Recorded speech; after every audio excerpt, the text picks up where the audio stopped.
It took Viola Davis 8 years to win her first Oscar after being nominated in 2009 for the first time. I'm doing a book review today. Book reviews are a segment I want to introduce into this channel just because I love reading and books are my life. Actually, books have saved me a lot from a lot of things, and I believe that people like me out there.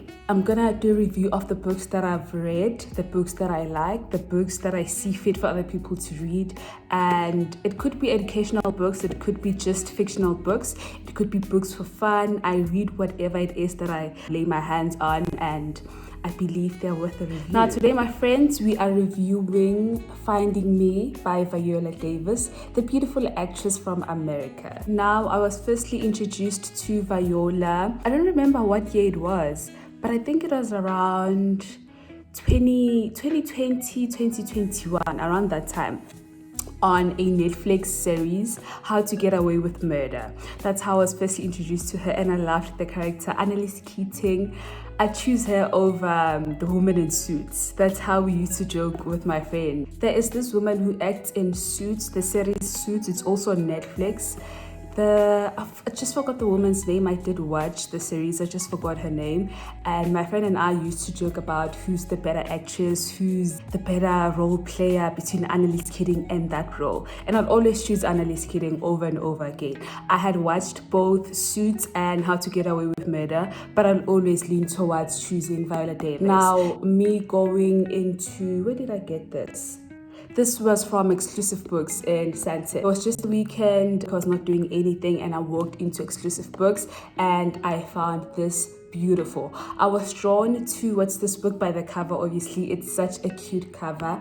The face says bold, it says I'm black, and it says everything you want to lay your hands on. Black is beautiful and you should embrace that more often. Now, I was drawn towards this by the cover, but also because I loved Viola. I had seen Viola on How to Get Away with Murder, so I knew she was a great person to look into. She was such an interesting character, and I loved the book for myself. Now, I grabbed this with no expectations. Obviously, when I get to a book, I firstly go to the back of it. I read whatever it is at the back, and one of the quotes was that this is a breathtaking memoir, and this was quoted by Oprah. And she went on to say, I was so moved by this book. And to say I am moved as well is such an understatement, because I love this book from the start to the finish. I love it so much so that I've read it twice since I got it. I got it in 2024 around Jan, and I've read it from there. Took a break from it, and then 2025, last year December, I got into reading it again, and then I crossed over to the new year with it, and then I finished reading this in Jan of this year, 2026. So that's how much I love the book. It's so worth it, and I got it for like 315 from Exclusive Books. A lot of the books that I get are thrifted, and to buy this as brand new means a lot to me, because if I'm buying a book brand new, it means I'm going to enjoy it, and it means I love it. Never mind the fact that I didn't have big expectations about the book. I brought it simply because I love Viola as an actress, right? Now let's get into the book. She firstly introduces herself, who she is, where she grew up, and to my surprise, she grew up poor. Very poor than I was, right? It's always an interesting idea to hear how poor people were, especially black people, because it kind of humbled me in a way to say, but I've been advantaged in a way, so I should be grateful for it. It shows me that there's more to life than hanging on to your past. We were introduced to her family. She's from a family of, I think, 6, with 5 girl siblings. I might be wrong on that. With 5 sisters and a brother. Now, she introduces her siblings. One of the siblings was Daniela. She speaks a lot about Daniela in this book. She explains how they went to school in poverty, how they didn't have food sometimes, and they didn't have food to a point where eating was so exciting for them because a lot of the times they didn't have food. So whenever they found food, it was Christmas for them. So you can imagine the type of poverty they lived in. One of the poverty indicators she spoke about in this book was the fact that they didn't have soap sometimes to wash their clothes, their school uniform. So they would go to school with smelly clothes because during the nights they would wet themselves in bed, and then they wouldn't bath sometimes in the morning because they didn't have heat in their house. So meaning the water was cold enough to not be able to bath in it, because now it's winter. You're not going to take a cold bath in the middle of winter in the morning. She spoke about her teachers were even concerned about it in school. She spoke about living with rats in their apartment. So they had an apartment, a flat. So they lived in an apartment with her mother and her father and all her siblings. They lived in poverty in a way that they also lived with rats. You can imagine how painful that was. So rats was like second family to them because they would always be in the house because the house was so dirty that it invited rats inside. She spoke about shoes being under their bed. She spoke about going to school and her teachers being concerned about how smelling they would be. But then also she turned around and spoke about how education saved her, how school saved her, and how her big sister made sure that they get educated and they get into school just to make sure that they can change their circumstances tomorrow. That was very inspiring. She later goes on to speak about how she got a scholarship to go study theater in one of the varsities in America, and it kind of opened life for her in a way, because she was able to take up on her sister. Her mother was really abused by her father, so sometimes they would get kicked out of the house with her younger sibling who was born later in her life. So she would speak about how sometimes her mother and her little sister didn't have a place to stay because her father had kicked them out. And one of the times that it happened, her mother brought her little sister to her residential place at school in varsity.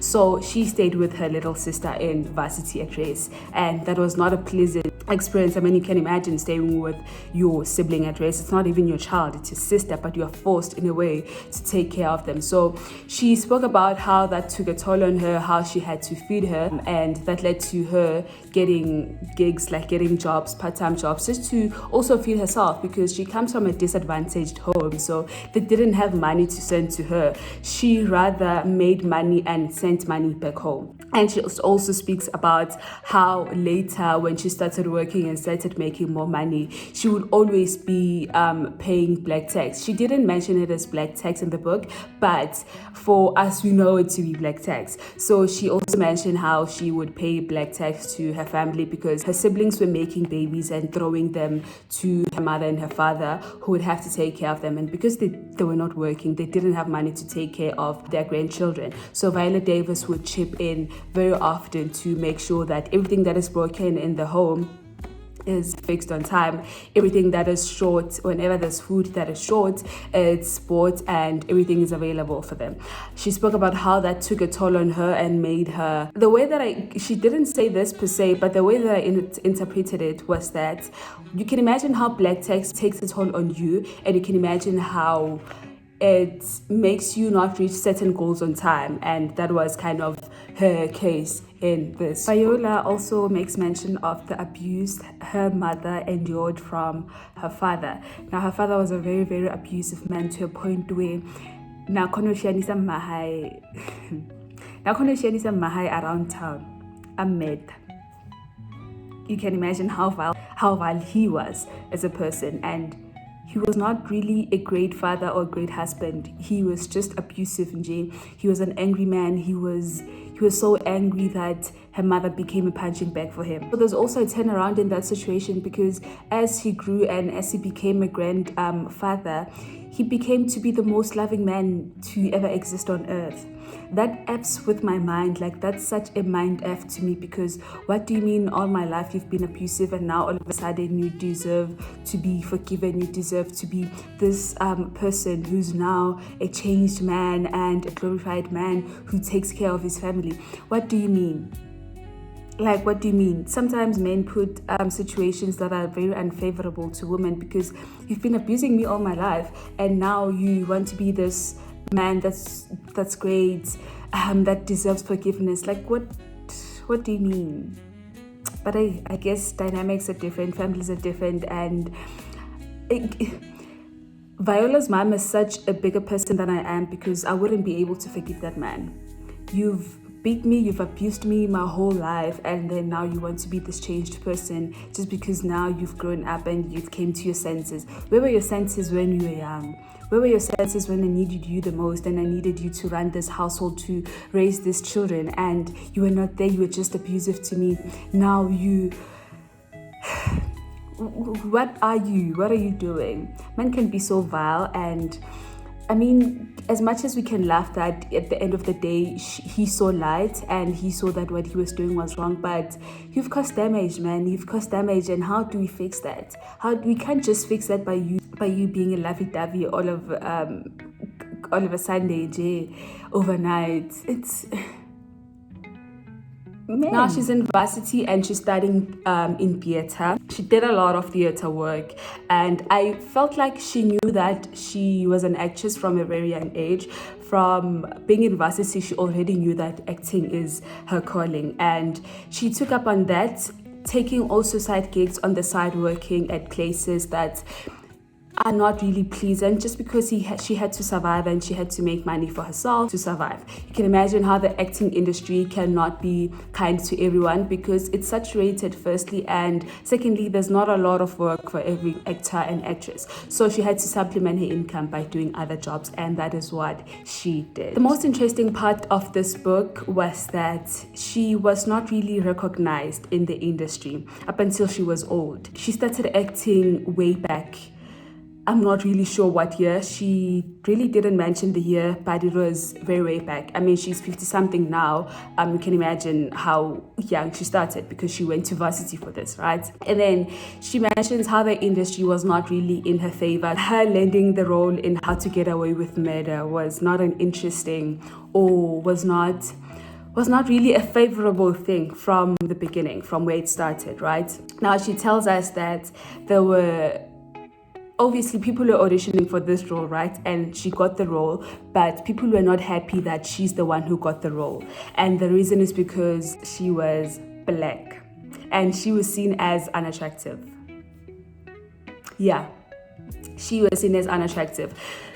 People didn't like her looks. They were saying she was black and she was not beautiful enough to take up the role. The role of Annalise Keating in How to Get Away with Murder was of a powerful woman, of a woman who had a husband and a boyfriend on the side. So it didn't make sense for a black person who's unattractive to take up on this role. It needed, according to them, someone who was attractive enough, someone who kind of said, hey, I'm sexy, I'm here, and I deserve to have a husband and a boyfriend on the side. So she didn't live up to those standards of the industry, and a lot of people were not happy about her taking up the role because they felt like she didn't deserve it. She heard about people speaking these ill things about her, but however, she took on the role with both hands and made sure that it is what it is today. And if I can tell you, I was firstly introduced to Netflix back, I think, in 2020, and How to Get Away with Murder was one of the first series I watched and enjoyed, and it still is the series I would recommend. If someone were to say, who is Viola Davis, I would just say to them, go and watch How to Get Away with Murder. You would know who that person is. So how she was received in the industry because of taking up on this role, and how she tended to be what it is today, is really inspiring for some black people like me, that being unattractive doesn't mean you don't belong to be in certain spaces. Being unattractive and black and seen as unattractive does not mean you do not deserve to be in certain spaces and you do not deserve to have certain things in life. How you look is not really upon you. It's not something you choose. It's not something you give to yourself. It's given to you, and what you do about it also depends on you and lies on you. And she took it with both arms, and a life lesson that I took from this was prayer works. So she speaks about how she had fibroids, and amidst all of that, she was in and out of hospitals, right, trying to deal with this. And she explains how in one of her prayers, she prayed to God that she wanted as a life partner someone who comes with his own children. She wanted someone who's going to come with his own children already, because she didn't want to have the burden of bearing children and having children. Now, it was really interesting to see how a specific prayer point and someone who prayed a specific prayer would lead to the results it led to, because she's married to someone who has children of his own, and even though they later on went to adopt a child, I think it's Genesis, but she prayed for something and she got it, and God said, you don't want children, but I'll give you an adopted child because that's something you can handle. And that is really powerful in my books. I think they got 5 wedding ceremonies, right? And how people received their marriage was so well, because they did wedding celebrations, and then they did celebrations specifically for her family, and then they did celebrations specifically for a certain reason. And it's so great to see how someone who is deemed unattractive to be married to someone who is as loving as her husband is, and to see how she is thriving in marriage and even adopted a child in her marriage. It's so great to see, man, when people see you as someone who's not attractive enough and someone who's not worthy enough, but God turns out to bless you beyond those measures. It's so great for the world to witness. I mean, there's a lot more that I may have left out, but those were my key takeaways. Also, the fact that the industry did not acknowledge her. I mean, she got firstly nominated for an Oscar in 2009, but only won the Oscar in 2017. That's really a testimony that if you stick to something, especially something as huge as acting, it may not be rewarding in the first years, but going towards lifetime and staying consistent in the industry and proving yourself beyond measures really proves how God can turn situations around and how you can really win in spaces that were never meant for you to win. She starred in The Woman King, and I really, really loved it. I watched it firstly when it came out, and I watched it again 2 days back, and it still is one of the greatest movies to be produced. Everything with her in it is one for the books. She also did Fences alongside Daniel Washington, and she spoke so well about it in this book. Daniel Washington really carved her into the space, because I think he was also a director in that film. How he really took up the role of guiding her throughout the process of shooting Fences, how she viewed the circumstances that were upon her on that role was really inspiring to see and to witness. She speaks of Denzel Washington in a way that is so inspiring to see and so inspiring to witness. In the movie Fences, a film that they made, it's now on Netflix, you can watch it there. She was a woman who was betrayed, right? In this instance, Denzel Washington had cheated on her, and she had made another woman pregnant outside of their marriage. And Viola was someone who had left everything, left her dreams, left her job, left everything behind, and went on to focus on to building this family for this man and making sure that this man is successful within his masculinity, right? By being a housewife and making sure that everything is accounted for in the home, to a point where Denzel would go to work, and then at the end of the month or end of the week when he gets his paycheck, he takes it and gives it to Viola, and she used the money to run the household and make sure that everything is available in the household when it needs to be available, right? Now, he had cheated on her and she was feeling betrayed, right? And there was a scene where she had to cry about that instance. And she said Denzel Washington, as a director, came up to her and say, when you cry in this scene, he said to her, do not cry as someone who has been cheated on, but rather cry by someone who left everything behind only for love, but to end up being betrayed by that kind of love at the end. And she explains how that changed her whole perspective of the scene, her whole perspective of the movie, her whole perspective of the role and the character that she had embodied. That proved to us that Denzel Washington is not only an actor, but a great director for that matter. And that's also one of the people that I love. That's one person I wish he had a book. I love Viola Davis. I love the work that she has done. I love whatever she has produced used out there. It's so nice to witness her greatness and to see the type of person that she turned out to be, even beyond the circumstances that were not in her favorable terms. So to Viola Davis, please keep your head up. You are doing really good, and we're expecting a lot more from you. Was to see you more on our screens, and The Woman King was the best to ever be done, and we wish you more and more. Thank you for watching, and see you on the next video.